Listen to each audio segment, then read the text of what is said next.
ভূত শব্দটি রহস্যময়তায় ঘেরা। এই ভূত বিষয় মানুষের ভয় ও আগ্রহের সৃষ্টি আদি ও অনন্তকাল ধরে।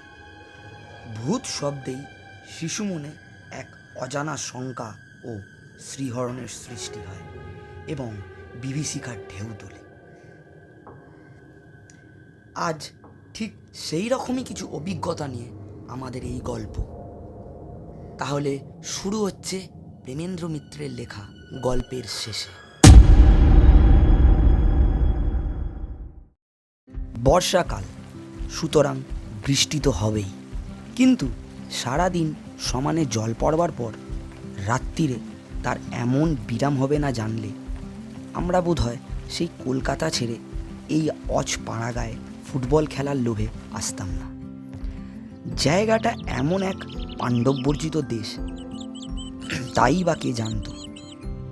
খবরের কাগজে নসিপুরের নগেন্দ্র মেমোরিয়াল শিল্ডের নাম দেখে ভবেশ একটা এন্ট্রি করে দিয়েছিল। ভবেশ আমাদের দি আনবিটান 11-এর অত্যন্ত সাহসী কর্মঠ সেক্রেটারি। খেলাটা ফুটবল এবং এন্ট্রি ফি 8 আনার নিচে থাকলে সে চোখ বুজে অত্যন্ত উৎসাহীভাবে খেলাতে যোগদান করে দিত। তা সে খেলা যেখানেই হোক না কেন। আনবিটান 11-এর তার 6 মাসের পরমায়ুতে এ পর্যন্ত কাউকে পরাস্ত করতে পারেনি। সেদিকে আমাদের রেকর্ড আনবিটান সত্যি। চাঁদা দেওয়া ও একবার করে মাঠে নামাই সার, কিন্তু ভবেশের উৎসাহ তাতে দমবার নয়। গোড়ার দিকে কলকাতার একটু আধটু নাম করা শিল্ড বা কাপেই নামতে গিয়ে আমাদের একটু অসুবিধা হয়েছে, এ কথা স্বীকার করা ভালো। দর্শকেরা আমাদের খেলায় উৎসাহিত হয়ে এমন হাততালি দিতে শুরু করেছে যে খেলা শেষ হয়ে গেলেও তা থামেনি। অনেকে হাততালি দিতে দিতে আমাদের পিছনে বাড়ি পর্যন্ত এসেছে। এ আমার নিজের চোখে দেখা। আমরা হেরে গেলেও খুব খারাপ খেলি না, কিন্তু ভালো খেললেও এতটা আমাদের নিয়ে বাড়াবাড়ি করা ঠিক বরদাস্ত করতে পারছিলাম না। শেষের দিকে তাই কলকাতা ছাড়িয়ে মফস্বল শহর এবং মফস্বল শহর ছাড়িয়ে পাড়াগাঁয়ের দিকে আমাদের ঝোঁক একটু বেশি হয়েছে। কিন্তু পাড়াগাঁয়েরও একটা সীমা আছে, নসিপুর তার বাইরে। নগেন্দ্র মেমোরিয়াল শিল্ডের কর্মকর্তারা আমাদের চাঁদা পেয়ে খুশি হয়ে জানিয়েছিলেন যে স্টেশন থেকে 1 পা গেলেই তাদের ক্লাব ও খেলার মাঠ। আমাদের কোনো কষ্টই হবে না। স্টেশনে তারা লোকও রাখবেন। লোক বলতে স্টেশন মাস্টার ও 1 পা বলতে ঘটোৎকচের পা, সেটুকু তার উজ্জ্ব রেখেছিলেন। অবিশ্রান্ত বৃষ্টির ভেতরে 3টে নাগাদ প্যাসেঞ্জার ট্রেনে গিয়ে যখন নসিপুরে নামলাম, তখন প্রথমে তো মনে হলো গাড়ি বোধহয় সিগন্যাল না পেয়ে মাঠের মাঝে থামাতে আমরা ভুল করে নেমে পড়ব। এ আবার স্টেশন নাকি? প্ল্যাটফর্ম না থাক, মাটিতে খানিকটা লাল কাঁকড়ও তো বিছানো থাকে।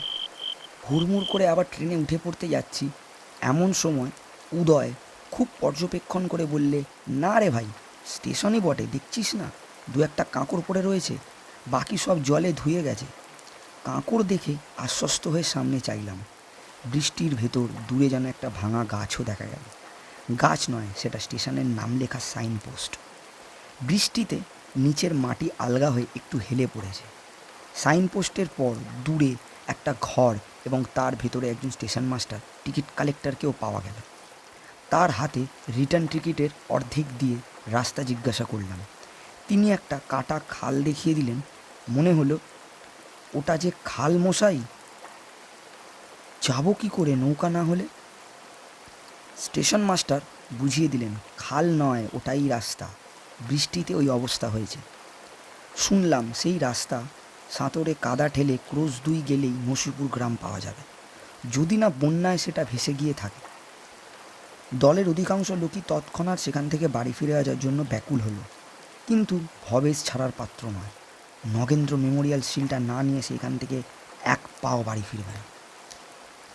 কোনো মতেই সকলকে বোঝাতে না পেরে সে চরম যুক্তি প্রয়োগ করলে, বাড়ি তো ফিরবে, কিন্তু যাবে কি, হেঁটে? সত্যিই তো খোঁজ নিয়ে জানা গেল রাত্রি 8টার আগে কোনো ট্রেনই মাঠে আর থামছে না। অগত্যা ওইখানেই ভবেশকে থাকতে হলো এবং আমাদেরকেও ভবেশের কথাতে রাজি হতে হলো। নসিপুরে কেমন করে পৌঁছালাম ও সেখানে জলময় ওয়াটার পোলো রাগবির মাঝামাঝি কী ধরনের ফুটবল খেলা হলো তার বর্ণনায় কাজ নেই। নসিপুর আগমনের এই ভূমিটুকু সেরে আসল কথা এবার নামা যাক।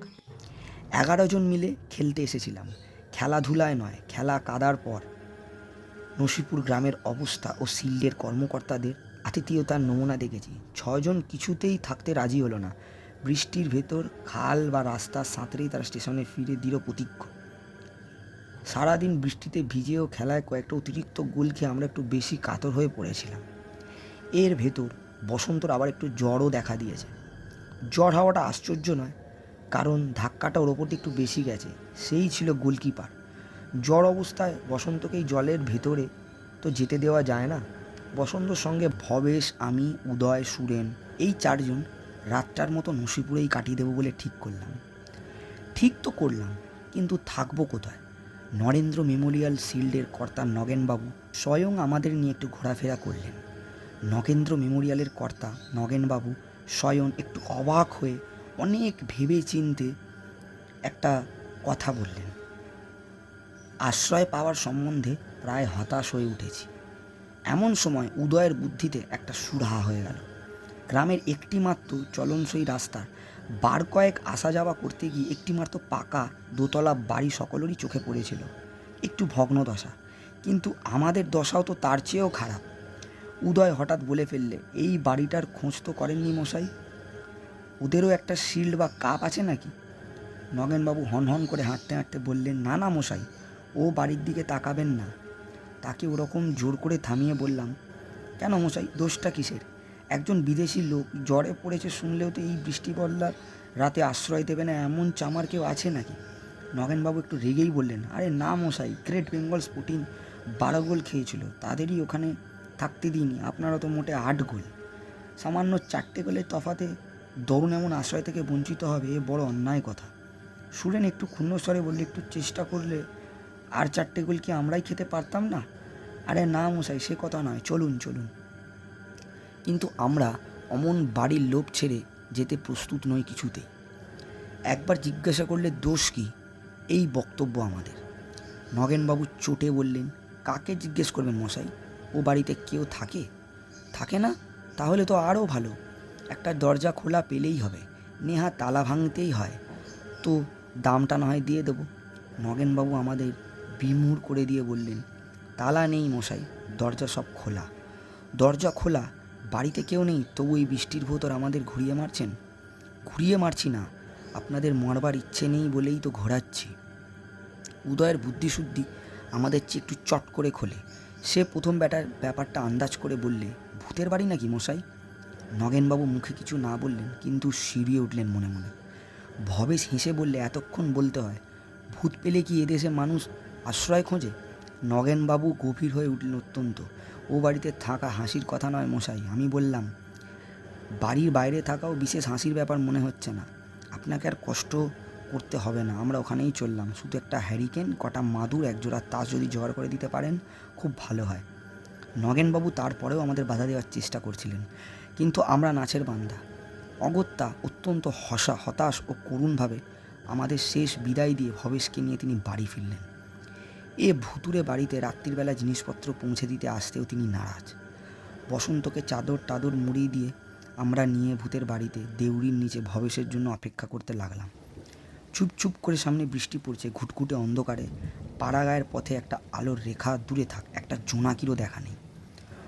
অনেক দিন বিনা ব্যবহারে পড়ে থাকার দরুন বাড়িটা থেকে এমন একটা ভ্যাপসা গন্ধ ও দেউড়ির তলাতেই পাচ্ছিলাম। গাঁয়ের লোক বাড়িটা দেখে যে ভয় পায় তাতে আশ্চর্য হবার কিছু নেই। বাড়িটা একবারে গ্রামের এক তীরে, ধারে কাছে একটা বসতিও নেই। দিনের বেলায় বাড়ির চেহারা যা দেখেছি তা একটু অদ্ভুত। দোতলার একদিকের ঘরে দেওয়াল তোলার পর ছাদ আর সম্পূর্ণ হয়নি। ছাদহীন দেওয়ালগুলো দরজা জানলা শূন্য ফোকর নিয়ে যেভাবে দাঁড়িয়ে আছে, তাতে বাড়িটার চেহারা সত্যিই কেমন যেন বদলে গেছে। বৃষ্টিতে অন্ধকারে বাড়িটা এখনও অবশ্য দেখা যাচ্ছিল না, কিন্তু একটা চাপা অস্বস্তির আবহাওয়া টের পাচ্ছিলাম। ভবেশ একটা চাকরের মাথায় কিছু বিছানা চাপিয়ে হাতে একটা লণ্ঠন নিয়ে খানিক বাদে এসে হাজির হতেই সত্যিই খুশি হলাম। চাকরটা আমাদের জিনিসপত্র দেউড়ির কাছে নামিয়ে দিয়েই যেভাবে পুরি কি মুড়ি করে দৌড় দিল, তা একটা দেখবার জিনিস। নিজেরাই বিছানাপত্র লণ্ঠন নিয়ে এবার ভেতরের ভাঙা সিঁড়ি দিয়ে দোতলায় উঠলাম। দোতলার একদিকে গুটি কয়েক ঘর আছে। সিঁড়ির সামনে প্রথম ঘরটি বেশ বড়। ঘরে ঢুকে লণ্ঠনটা তুলে ভবেশ অদ্ভুত সুরে বলল, কই বাপু ভূত, অতিথি সজ্জন এলো, একটু সাড়া দাও। আমরা সকলে তার কথার সুরে শুধু নয়, সঙ্গে সঙ্গে আর একটা ব্যাপারেও হেসে উঠলাম। ভবেশের কথা শেষ না হতেই ওধারের কোনো একটা ঘর থেকে লম্বা একটা ম্যাচ করে একটা শব্দ হলো। ভাঙা পুরনো কোনো জানলার পাল্লা বাতাসে নড়ার শব্দ নিশ্চয়, তবু শব্দটা জুৎসই, যথাসময়ে হয়েছে বলতে হবে। ভবেশ হেসে বললে, বেশ বেশ, এই তো ভদ্রতা, নসিপুর গ্রামের মানুষের চেয়ে ভূত ভালো। সঙ্গে সঙ্গে তার কথা সমর্থন করার জন্যই পাশের ঘর থেকে করে একটা আওয়াজ। একটু চমকে উঠল সবাই, আবার হেসে ফেললাম। শুধু বসন্ত জ্বরের রুগী বলেই বোধহয় একটি অপ্রসন্নভাবে বললে, ঠাট্টা তামাশার ভালো লাগছে না বাবু, বিছানা টিছানা একটা করতে হয় তো। সুরেন ও উদয়কে বিছানা পাতবার ভার দিয়ে আমি ও ভবেশ একবার পাশের ঘরে দেখতে গেলাম ব্যাপারটা কি। ভবেশ বললে, সারা দিচ্ছেন যখন সশরীরে একবার দেখা দেন কি না, দেখাই যাক না। পাশের ঘরটা আকারে ছোট, দেওয়াল থেকে নানা ধরা বালি চুন খসে পড়েছে, পুরনো কাঠ ভগ্নাংশ থাকার কারণ দরুন অত্যন্ত নোংরা। ঘরে ঢুকেই দুজনে অমন চমকে উঠব ভাবিনি। বাতিটা ছিল ভবেশের হাতের পিছনে। দরজায় পা দিতে না দিতে অন্ধকারের কাপড় টেনে ছিঁড়ে ফেলার মতো ফ্যাঁস করে একটা আওয়াজ শুনে সত্যি শিউরে উঠলাম অনিচ্ছায়। পেছন থেকে ভবেশও সেটা শুনতে পেয়েছিল। বাতিটা নিয়ে এগিয়ে এগিয়ে এসে বললে, শুধু তোমার বাণী নয় বন্ধু, একটু দর্শনটাও দিও, কই তিনি। এবার তাকে দেখা গেল সচক্ষু। দেখে ভয় পাবারই কথা, অত বড় একটা অমন মিশমিশে কালো একটা বেড়াল। বাংলা মুলুকে জন্মায় বলে জানা ছিল না। তার এই বহুদিনের দখলি সত্ত্বের উপর আমাদের চড়াও হওয়াটা অন্যায় উপদ্রব বলে জলজল চোখে পায়ের লোম ফুলিয়ে এমন দন্তবিকাশ করছিলেন। ভবেশ বাতিটা নামিয়ে হতাশার ভঙ্গিতে বলল, এটা হলো প্রভু। এটা কি হলো ভাই, এত আশ্বাস দিয়ে শেষকালে বেড়াল রূপ ধারণ করলেন? আপনার নিজ মূর্তি কই? বেড়ালটা আর একবার ফ্যাঁস করে উঠল। উত্তরে আমরাও হেসে ফেললাম।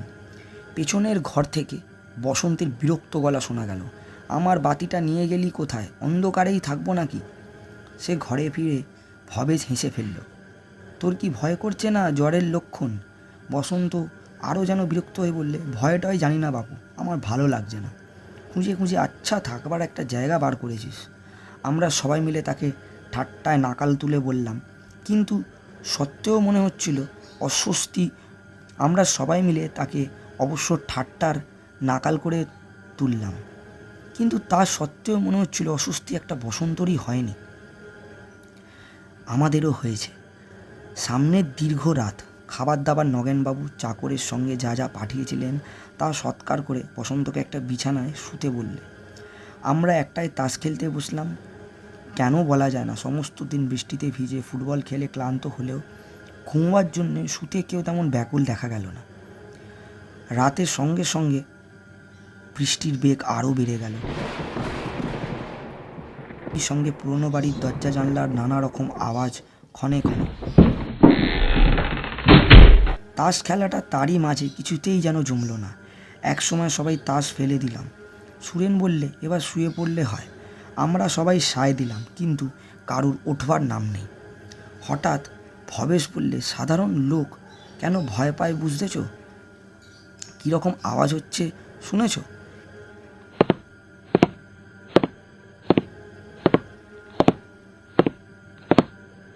কে বলবে ও ঘরে একটা কাঠের পা নিয়ে ঠকিয়ে ঠকিয়ে কেউ আমাদের হেঁটে বেড়াচ্ছে না? আওয়াজটা আমরা সবাই শুনেছিলাম, এই প্রথম নয়, এর আগে অনেকবার, কিন্তু মুখ ফুটে কেউ কিছুই বলিনি। ভবেশ আবার বললে, এসব থেকেই মানুষের ভূত তৈরি করে। ভবেশের কথা শেষ না হতেই উদয় বললে, তা নয় হলো, কিন্তু অমন আওয়াজটাই বা কিসের? ও তো আর জানলা নাড়ার শব্দ নয়। আমরা পরস্পরের মুখ চাওয়াচাই করলাম একবার। সকলেই যেন হতভম্ব। হঠাৎ সুরেনটা লণ্ঠন নিয়ে উঠে পড়ল। সঙ্গে সঙ্গে আমরাও পাশের ঘরে গিয়ে হাজির হলাম। কই, কোথাও তো কিছু নেই। ভবেশ হেসে বলল, আমাদের ভয় ধরল না কি বলতো, তাই হাসিটা খুব আন্তরিক শোনালো না। উদয় হঠাৎ চাপা গলায় উত্তেজিত কণ্ঠে বলল, কিন্তু ওটা কি? আমাদের সকলের দৃষ্টি সেদিকে পড়েছে। আমি সেটা হাত দিয়ে তুলে ধরলাম, একটা কালো রঙের খানিকটা ছেঁড়া কাপড়। হেসে বললাম, রজ্জুতে সর্পভ্রম হচ্ছে নাকি? এবার ভবেশ বললে, কিন্তু বেড়ালটা কোথায় গেল? ওইখানেই দেখেছিলাম না? তাও ঠিক, বেড়ালটাকে তো এইখানেই দেখা গিয়েছিল। এই কাপড়টাকে ভুল করে কি? না, তাও সম্ভব নয়। স্পষ্ট তাকে দেখেছি, রাগের ফোঁসফোঁসানি শুনেছি নিজের কানে। তবু হেসে বললাম, বেড়াল কি তোমার জন্য এতক্ষণ বসে আছে? সে কখন সরে পড়েছে। কিন্তু কোথা দিয়ে? এ ঘরে তো একটি মাত্র জানলা, তাও আবার বন্ধ। ও ধারের জানলায় খিল দেওয়া, তো দেখতেই পাচ্ছ। বললাম, আমাদের ঘর দিয়েই পালিয়েছে হয়তো। মুখ বললেও খটকা গেল না। আমাদের ঘর দিয়ে কোনো বিড়ালের পক্ষে আমাদের অজান্তে যাওয়া সম্ভব তো নয়। একেবারে দরজার সামনেই আমরা তাসের আসর পেতে বসেছিলাম। একটা ধ্বংস মিসকালো বিড়াল পেরিয়ে গেলে জানতে পারবো না, এমন বেহুঁশ আমরা ছিলাম না। ভবেশ বললে, থাকগে, বেড়ালের অন্তর্ধান তত্ত্ব নিয়ে মাথা ঘামাতে আর হবে না। তার মুখের কথা শুনেই রয়ে গেল। আমাদের সকলের সিদ্ধারা বেয়ে একটা বরফ গলানো জলের স্রোত নেমে গেল বিদ্যুৎ বেগে। উধারের ঘর থেকে বসন্তের সে কি আত্মচিৎকার! উত্তেজনার মুখে আমরা সবাই তাকে অন্ধকারে একলা ফেলে এসেছি। ছুটে সবাই এ ঘরে এলাম। বসন্ত ছাইয়ের মতো মুখ করে উঠে বসেছে। তার কপাল মুখ অসম্ভব কীরকম ঘেমে উঠেছে। হয়েছে কি? কি হলো বসন্ত? বসন্ত হাঁপাবে না কথা বলবে সে বুঝতে পারছে না। অনেক কষ্টে থেমে থেমে সে তা বললে। তার এই মর্ম যে তার মাথার কাছে বসে যেন কে বরফের মতো ঠান্ডা নিঃশ্বাস তার মুখে ফেলছিল। আমরা সবাই হেসে উঠলাম জোর করে। ঝড়ের ঘরে তুই দুঃস্বপ্ন দেখেছিস। বসন্ত তীব্রভাবে প্রতিবাদ করে বললে, না না, আমি জেগে স্পষ্ট নিঃশ্বাস শুনেছি, মুখের ওপর টের পেয়েছি অনেকক্ষণ, তারপর চিৎকার করেছি। তোরা ওরকম করে চলে যাসনি। ভবেশ হাসবার চেষ্টা করে বললে, আচ্ছা আচ্ছা, তাই হবে। এমন ভয় কাতুরে ছেলে আগে দেখিনি বাবু। আমরা এখানেই শুচ্ছি এবার। উদয় একটু ইতস্তত করে বললে, এক্ষুনি শুয়ে দরকার কি? একটু জেগে গল্প করা যাক না। ক্লান্তিতে শরীর ভেঙে পড়লেও কারুর সে কথায় আপত্তি দেখা গেল না। ভবেশ হলো না। বেশ তো, ভবেশ বললে, গল্প কিসের হবে? বল সুরেন, একটা ভূতেরই গল্প বল, এ বাড়িতে বেশ জমবে। বসন্ত তাড়াতাড়ি বললে, না না, যা তুই একবারে ভিতুর অ্যাক্সেস। বল সুরেন। সুরেন ম্লানভাবে একটু হেসে বললে, বলবো তাহলে, শোন। আনবিটান 11 বলে একটা টিম গেছিল নসিপুরে। আমরা সবাই একটু হাসলাম। ভবেশ বললে, আহা, বলতেই দাও ওকে। সুরেন বলতে শুরু করলো, আমাদের নসিপুর আসা ও তার পরের ঘটনা যা যা বর্ণনা দিলে তাতে অন্যের সময় হলে হাসি পেত নিশ্চয়ই, কিন্তু ঘরে এখন কোনো সারা শব্দ বিশেষ নেই। গল্প শেষে ভুতুরে বাড়ি পর্যন্ত এসে পৌঁছলো। সেখানকার ঘটনাগুলো একে একে শেষ করে সুরেন বললে, খুটখুটে অন্ধকার রাত, বাইরে বৃষ্টির অবিশ্রান্ত শব্দ আর নানা রকম বিদঘুটে আওয়াজ। ঘরের লণ্ঠনের মিটমিটে আলোয় একজন গল্প বলছে। তার নাম সুরেন। ভূতের গল্প।